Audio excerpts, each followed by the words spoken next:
पूरा रमजान रोजे रखें और चांद रात ईद ऑनवर्ड हाथ पर घुंघरू बांध लें।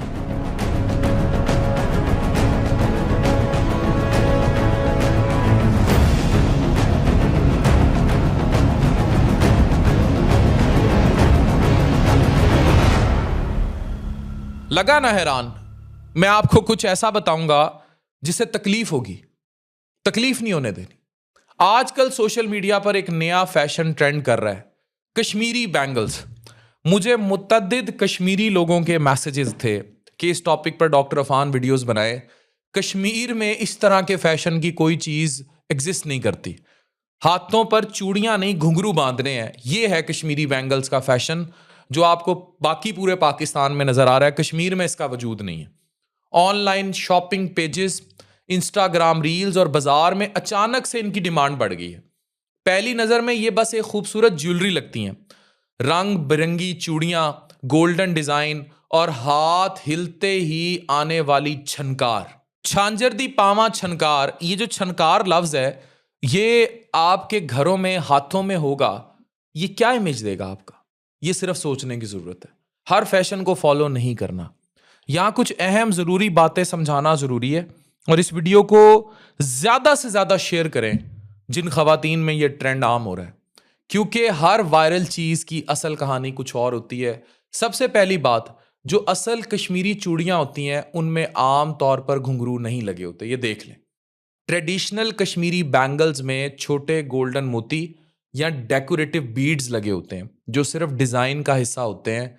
उनका मकसद आवाज पैदा करना नहीं होता।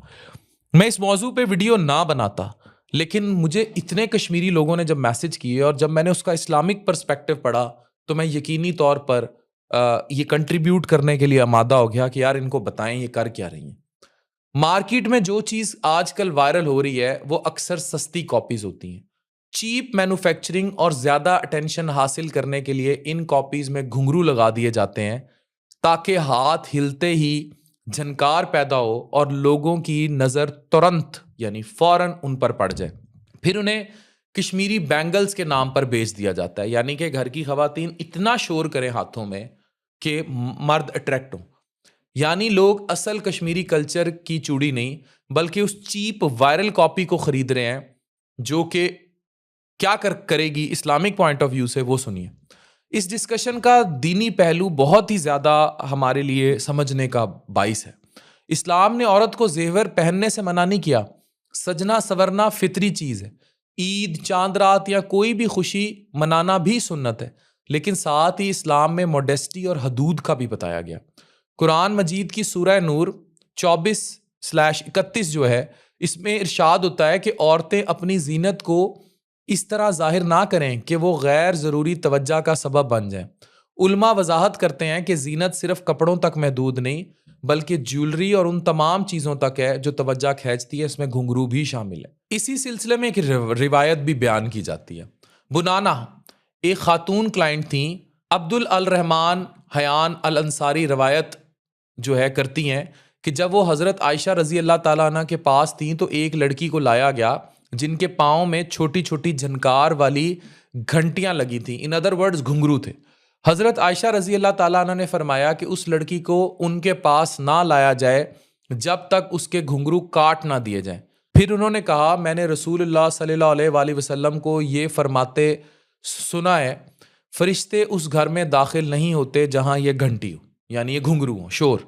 इस रवायत की बुनियाद पर उल्मा वजाहत करते हैं कि ऐसी चीज़ें जो गैर ज़रूरी आवाज़ पैदा करें और ख़वातीन को तवज्जो दिलाने का बाइस बने, उनकी तलकीन नहीं है, मना किया गया। इसलिए कुछ उल्मा ये भी कहते हैं कि अगर किसी चूड़ी या ज्वेलरी में घुंघरू लगे हों तो उन्हें म्यूट या रिमूव कर देना बेहतर है, फिर चूड़ी पहनी जा सकती है। मसला चूड़ी का नहीं, उस झनकार का है जो तवज्जो हासिल कर रही है। लेकिन यहाँ एक और ज़रूरी बात भी समझानी है।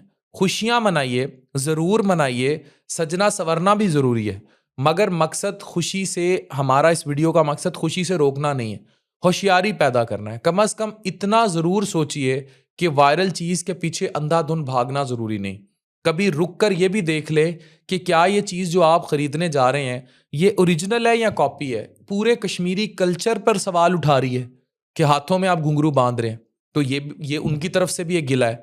और आज की डिजिटल दुनिया में ट्रेंड्स को फॉलो करते करते अपनी मुसलमान होने की पहचान तो मत भूलिए। एक मुस्लिम की पहचान ये होती है कि वो हर नई चीज को अपनाने से पहले रुक कर सोचता है। इसलिए खुशियां मनाइए, ईद मनाइए, ट्रेंड भी सेट कीजिए, लेकिन वो ट्रेंड जो हमारे मजहब के दायरे में है। क्योंकि असल खूबसूरती चूड़ियों की झनकार में नहीं, असल खूबसूरती आपकी सोच, आपकी हया, आपकी फिटनेस, आपकी पॉजिटिविटी में, और इसी में अल्लाह की रजा है। और मैं फिर आपसे ये कहूँगा, जितनी ईद खुशी के साथ मना सकते हैं, चांद रात मना सकते हैं, खुल के मनाइए। लेकिन ये ज़रूर सोचिए कि हम जो फैशन करने जा रहे हैं, क्या हम किसी तहजीब की बेइज्जती तो नहीं करने जा रहे? क्या वो इस्लामी रूह से मुनाफी तो नहीं है? और हाथों में घुंघरू बांधती खवातीन कैसी लगेंगी? ये तो कहीं किसी माशरे में एग्जिस्ट नहीं करता। Doctor Fan Kaiser with love to all of you, signing of.